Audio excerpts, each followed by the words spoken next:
المحل موقعه بالبلد القديمة بباب جديد، شقة كنيسة ترسنطة.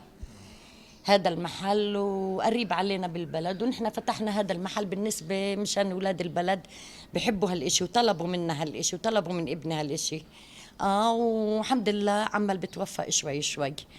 وفتح زي ما انت شايف الزهور، منه شتل، منه زراعة، منه بنعمل دمم ورد مثلا للأعياد، بعيد كريسمس عنا بيشتروا ورد كتير، عيد إيستر بيشتروا ورد، عيد رمضان بيجوا بياخدوا أواوير، مناسبات وأشياء كتير حلوة عنا.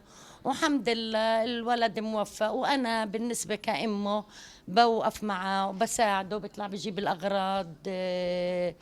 كيف بدي اقول لك، يعني وقفت له انا وياه متعاونين، واخوته كمان متعاونين مع بعضنا كلنا، العيله بسيل واخوته متعاونين كلنا مع بعضنا الحمد لله.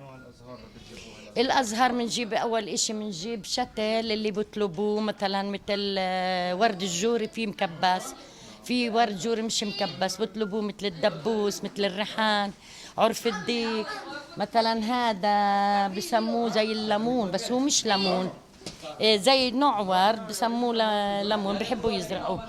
وفي من النوع هذا بحبوا مدادات، بس كل مدادة إلها اسم ونوع. وفي عنا كمان هناك بحبوا بالبساتين، عنا في دير باخذ عنا من البساتين.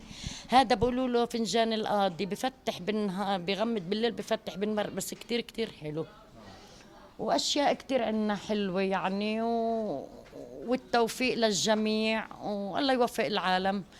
وفي عنا نحن بيطلبوا من عنا كتير صبر، صبرات. وفعلا الولد بيطلع الحمد لله بجيب لون وبطلبوا باخذوا صبارات، لانه ماشي كتير هالاشي هذا. الصبارات بعيش، بس في عنا زريعة صيفي وشتوي شتل، بيجي باخذوا شتاء الشتاء باخذوه وشتاء الصيف باخذوه. بس في عنا اواوير مثلا مثل الاواوير هدول الجوا الهن اسامي كتير ممتازة. في عنا بعيش صيف شتاء بقلب البيت، وفي عنا ما بيقدر يعيش بقلب البيت برا. الكل بيفتح وتضل القدس للشعب الفلسطيني، تسوى الدنيا هذه.